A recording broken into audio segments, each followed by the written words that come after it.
Aparato respiratorio. Los pulmones son estructuras especializadas en el intercambio de gases entre el aire inspirado y la sangre. En conjunto con las vías de conducción aérea forman el aparato respiratorio cuyo origen embrionario es el intestino anterior. Anatomía e histología. La vía respiratoria inicia en la nariz, continúa con la faringe, laringe, tráquea, bronquios y bronquiolos terminales. Acinos, que a su vez están formados por bronquios respiratorios y conductos alveolares que finalizan en los alveolos. El lobulillo pulmonar está formado por 3 bronquiolos respiratorios, cada uno con su acino anexo. Las células. La mayor parte de las vías respiratorias están formadas por epitelio cilíndrico alto pseudoestratificado y también células neuroendocrinas. En cambio, las paredes alveolares están compuestas por el epitelio alveolar constituido por neumocitos tipo 1 encargados del intercambio gaseoso y neumocitos tipo 2 secretadores de surfactante. Una membrana basal del epitelio que se fusiona con el endotelio capilar en ciertas zonas y otras en las que están separadas por el intersticio pulmonar. El endotelio está constituido por epitelio plano simple. Las paredes alveolares tienen perforaciones llamadas poros de Kohn. Anomalías congénitas. Consta de hipoplasia pulmonar, que es un defecto de desarrollo de ambos pulmones, los quistes del intestino embrionario anterior como una consecuencia de separación anormal del intestino anterior primitivo, y el secuestro pulmonar, que es tejido pulmonar delimitado sin conexión con el aparato respiratorio y posee irrigación anómala. Pueden ser extralobulares o intralobulares. La atelectasia, o también llamado colapso. El término se refiere tanto a la expansión incompleta en la atelectasia neonatal como el colapso de un pulmón previamente insuflado como atelectasia adquirida, que a su vez pueden ser por reabsorción, que es la obstrucción completa de una vía respiratoria principalmente por secreciones como moco o exudados, cuerpos extraños y neoplasias. Por compresión, que se debe principalmente a ocupación del espacio pleural que comprime el parénquima pulmonar.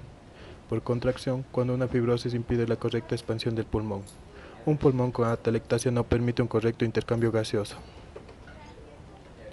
Edema de pulmón. Es la acumulación de líquido intersticial en los pulmones por una alteración hemodinámica, ya sea en una disminución de la presión hidrostática, aumento de coloide osmótica o incremento de la permeabilidad capilar. Tiene como resultado unos pulmones húmedos y pesados. Edema de pulmón hemodinámico. Debido al aumento de presión hidrostática, como sucede en la insuficiencia cardíaca congestiva, histológicamente se observa trasudado rosa pálido granulado, microhemorragias y macrófagos cargados de hemosiderina. Con el paso del tiempo pueden provocar una induración marrón que solo disminuye el intercambio gaseoso y, sino también predispone a las infecciones. Edema causado por lesión microvascular alveolar, debido a una lesión en el tabique alveolar, como sucede en las neumonías. Se produce un exudado inflamatorio que llega al espacio intersticial y a veces al alveolo. Si es localizado, la manifestación de la infección pierde importancia, pero si esta lesión es difusa puede culminar en un síndrome de dificultad respiratoria. Lesión pulmonar aguda y síndrome de dificultad respiratoria aguda. Daño alveolar difuso. La lesión pulmonar aguda, también llamado edema de pulmón no cardiogénico, se caracteriza por una hipoxemia e infiltrados pulmonares bilaterales de inicio brusco, en ausencia de insuficiencia cardíaca congestiva. Histológicamente se manifiesta como un patrón de lesión alveolar difuso. El síndrome de dificultad respiratoria aguda es una manifestación de una lesión pulmonar aguda importante. Patogenia. Primero se da la activación endotelial, provocada por una secreción de mediadores inflamatorios como el factor de necrosis tumoral, secretado por los macrófagos alveolares residentes en el tejido pulmonar. Algunos de estos mediadores lesionan el endotelio, mientras otros estimulan al mismo para la secreción de proteínas de adhesión. Adhesión y extravasación de neutrófilos. Estas células se unen al endotelio activado y extravasan al espacio intersticial pulmonar y liberan mediadores proinflamatorios. El factor inhibidor de la migración de los macrófagos promueve el reclutamiento de más leucocitos, que agrava la lesión endotelial. Acumulación de líquido intraalveolar y formación de membranas hialinas. La activación y daño endotelial provoca fugas de líquido al espacio intersticial e intraalveolar. Este líquido rico en proteínas puede espesar y dar lugar a la formación de membranas hialinas. La resolución de la lesión obstaculizada por la necrosis epitelial y el daño inflamatorio, pero si el estímulo inflamatorio disminuye, los macrófagos eliminan el detrito celular y secretan citocinas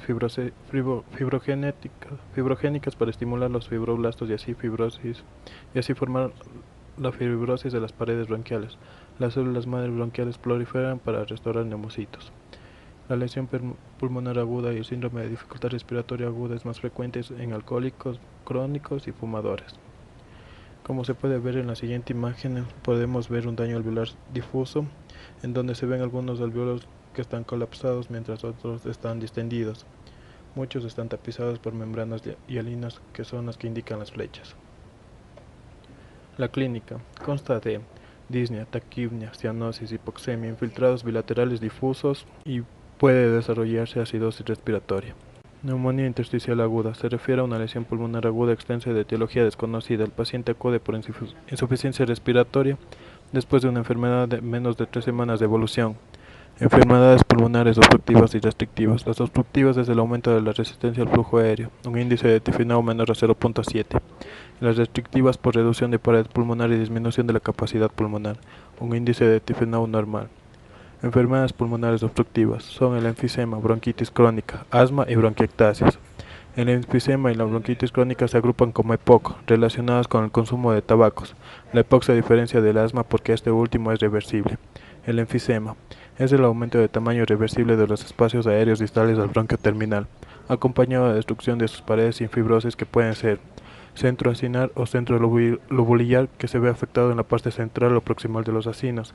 Se presentan en grandes fumadores o se asocia a bronquitis crónica. Pan acinar o pan lobulillar.